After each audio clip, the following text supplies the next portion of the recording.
देखिए, ये असंवैधानिक बिल है और लगातार हम लोग जो है संविधान को मानने वाले लोग हैं। भाजपा के लोग चाहते हैं नागपुर का कानून को थोपना, वो हर किस हम लोगों को बर्दाश्त है। हम लोग गंगा जमीनी तहजीब को मानने वाले लोग हैं। जो डाइवर्सिटी है हमारे मुल्क की, देश की, वही खूबसूरती है। शुरू से ही हम लोगों ने पार्लियामेंट दोनों सदनों में, चाहे राज्यसभा हो या लोकसभा हो, इसका हम लोगों ने विरोध किया था।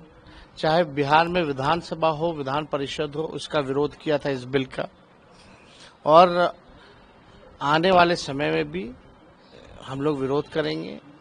ये हम लोगों को हर किस इस तरह का बिल जो है कभी भी मंजूर नहीं होगा। और आप तो जान रहे हैं लालू जी की खराब स्वास्थ्य अवस्था में भी प्रोटेस्ट में जो है शामिल हुए थे। तो हम लोग इस बिल को लेकर के एकदम क्लियर हैं कि किसी भी कीमत पे हम लोग इसको बर्दाश्त नहीं करेंगे। मैंने पहले ही कहा था ये बिल जो है इसको हम जैसे लोगों को तस्लीम करना जरा मुश्किल है। इस बिल से ऐसा लगता है कि एक ही मजहब को निशाना बनाया जा रहा है। मैंने बार बार ये कहा है, हर मजहब के अपने इदारे होते हैं, हर मजहब का एक चैरिटेबल विंग होता है, खैरात का जो है एक सिलसिला रहता है। हमारे यहाँ जब खैरात का होता है तो वो वक्फ के जरिए हम करते हैं, और उन वक्फ को इस तरह निशाना बनाना ये अफसोस की बात है, क्योंकि ऐसा लगता है कि सिर्फ हमारा ही एक जो खैरात का सिलसिला है उसके खिलाफ कार्रवाई की जा रही है। बेहतर होता कि ना ही हो। अब पार्लियामेंट तक है, हम कभी इस बिल का जो है हम इसकी हिमायत कर नहीं सकते। हमारे जो मेंबर पार्लियामेंट हैं वो इसकी परजोर जो है मुखालफत करेंगे। The left parties, we have a very clear stand on this and we have already declared it. So we'll be standing strong on our vision and on our views on this matter. हाँ, पता है। वक्फ bill Lok Sabha में introduce होगा, सरकार motion move करेगा, उसका motion पर हम राय देंगे, डिबेट होगा। और क्या, आप लोग शुरू से इस बिल का विरोध कर रहे हैं कि ये मुसलमान अभी भी विरोध करेंगे। कुछ उनके साथ दल है जैसे जेडीयू या टीडीपी हो, वो लोग अब कहने लगे कि हम समर्थन कर रहे हैं बिल पास कराने में, सरकार को कोई दिक्कत नहीं है। देखते हैं क्या करते। बांग्ला में था एक छोटा सा बोलो। बांग्ला में यही बोलना है, अत्याचार करते हैं। मेरा कमर में दर्द है, घर जाना है। हमारा तो क्लियर स्टैंड है, हम वक्फ अमेंडमेंट बिल के साथ में हैं और इंट्रोडक्शन के टाइम भी हम साथ में ही थे। और मुझे लगता है कि पूर्ण बहुमत से ये बिल कल सदन में पास होगा। लेकिन अगर उबाटा की बात करें तो अभी तक कुछ क्लियर उनका उबाटा का स्टैंड कभी भी क्लियर ही नहीं है, क्योंकि वो कन्फ्यूजन स्टेट में हो गए। अभी विधानसभा के बाद और कन्फ्यूज हो गए वो कि कौन सा स्टैंड लेना चाहिए। गरीब मुस्लिम लोगों के हित में जो बिल है उसके साथ में खड़ा रहना चाहिए, या इतने सालों तक जिसमें भ्रष्टाचार होते रहा, जिससे कोई गरीब मुसलमान लोगों का उद्धार नहीं कर पाए, उसके साथ खड़े रहेंगे। ये बाला साहब के विचारों के साथ खड़े रहेंगे या बाला साहब के विचार के अगेंस्ट, जिस तरीके से इन्होंने बाला साहब के विचार छोड़ दिए 2019 में कुर्सी के लिए, कल भी वही दोहराएंगे। खाली मुस्लिम अपीजमेंट के लिए ये काम करेंगे, या मुझे लगता है कि मुस्लिम वर्ग के स्ट्रेंथनिंग के लिए काम करेंगे, ये कल देखेंगे। ऑपोजिशन की बात करें, चाहे वो कांग्रेस हो, ओवैसी हो या फिर उमर अब्दुल्ला हो, वो कह रहे हैं कि ये संविधान को अटैक करने वाला है, ये अनकॉन्स्टिट्यूशनल है, मुस्लिमों के हित में नहीं है, और एक किसी धर्म विशेष पर अटैक करने वाला ये बिल है। हर कोई पॉलिसी या बिल हम लोग यहाँ पर लाते हैं तो ये धर्म से जोड़ने का काम, जाति से जोड़ने का काम यहाँ पर कर रहे हैं। मुझे इनको कहना है कि अभी बिल आया है, बिल को अच्छे से पढ़ लो, और जो लोगों को ये गुमराह करने का काम कर रहे हैं कि ये सभी वक्फ की प्रॉपर्टी सरकार ले लेगी, पहला ही क्लॉज है कि जब ये बिल टेबल होगा या पास होगा उस दिन तक जो भी अनडिस्प्यूटेड वक्फ के प्रॉपर्टीज़ है उसके ऊपर कोई भी अधिकार जताने का काम सरकार नहीं करेगी।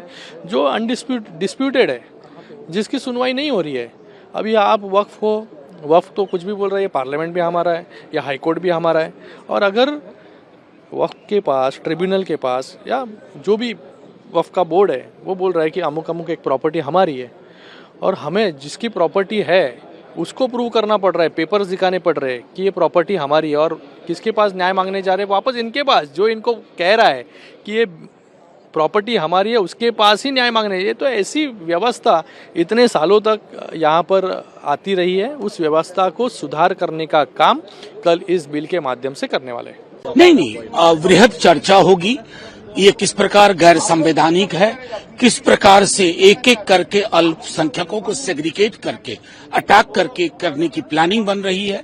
डॉग विसिल पॉलिटिक्स को के चरित्र को उजागर करेंगे, इस पर बात होगी। लेकिन आपकी पार्टी के जो सर्वे सर्वा हैं तेजस्वी यादव, उन्होंने कहा है कि यह अनकॉन्स्टिट्यूशनल बिल है और ये नागपुर का नहीं, बिल्कुल कानून बिल्कुल सही, ये अनकॉन्स्टिट्यूशनल है।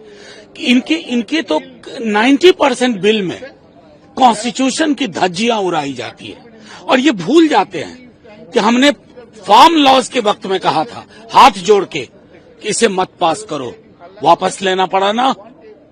सड़कें रोशन हो गई, गांव गली रोशन हो गए, संसद को बुलडोज कर दिया, गांव को नहीं कर पाए, सड़कों को। अनफॉर्चुनेट है, दुर्भाग्यपूर्ण है और मैं इसको मुसलमानों के खिलाफ और हिंदुओं के खिलाफ नहीं देखता हूं। मैं इसको इस नजरिए से देखता हूं कि बिल के मेरिट को अगर एक बार किनारे भी रखें तो जब ये देश बना, जब ये देश आजाद हुआ, तो हम लोग के फाउंडिंग फादर्स ने जो कमिटमेंट्स या एक तरह का जो एश्योरेंस उन्होंने इस देश के अलग अलग वर्ग के लोगों को के लिए जो दिया, कहीं न कहीं अगर आप उससे डेविएट करते हैं तो आज की पीढ़ी के लोग या जो लोग भी आज इस देश में रहते हैं, उनकी ये जिम्मेवारी है कि जो कमिटमेंट किए गए हैं हम लोग उसके प्रति ट्रूथफुल रहे।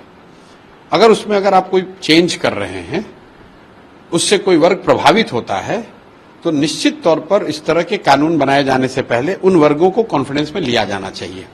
उस बिल के लिए हम लोग पहले से विरोध में हैं और जब सदन के अंदर ये पहली बार बिल लेकर के आया गया था तो मैंने और हमारी पार्टी ने और हमारे नेता माननीय अखिलेश यादव जी ने हमने पुरजोर तरह से इसका विरोध किया था। और मैं पहले भी बता चुका हूं, विरोध करने का कारण हमारा ये नहीं है कि सिर्फ के बिल को बीजेपी एनडीए सरकार लेकर के आ रही है, क्योंकि बिल के अंदर असल में काफी सारी चीजें जो हैं हमारे लोगों का हक छीनने का जो काम हो रहा है, इस वजह से हमने इस बिल का अपोज किया था। फिर जब सरकार ने जेपीसी में भेजा तो हमें कुछ उम्मीद लगी कि शायद उसके अंदर जो कमियां हैं उनको दूर कर दिया जाएगा, लेकिन सिर्फ उसमें खाना पूर्ति हुई और सिर्फ अपनी मनमर्जी के मुताबिक रिपोर्ट को पेश कर दिया गया। अब हम इस बिल के सिलसिले में हिंदुस्तान के जो हमारे समाज के, हमारे कौम के जो जिम्मेदार लोग हैं, सब लोग मिलकर के इस पर हम बैठक कर रहे हैं, बात कर रहे हैं, चर्चा कर रहे हैं और जहां सदन में इसकी मुखालफत कल को बिल आएगा तो हम पूरी मजबूती के साथ में इस बिल का विरोध करेंगे। सरकार के पास भले ही बहुमत का आंकड़ा है, लेकिन जो इसके सहयोगी दल हैं वो लोगों को, उनको पता है कि इस बिल का अगर वो समर्थन करते हैं तो आने वाले समय में उनको इसका बहुत बड़ा खामियाजा उठाना पड़ेगा। इसलिए हम चाहते हैं कि सरकार तानाशाही से हटे और इस बिल को वापस ले।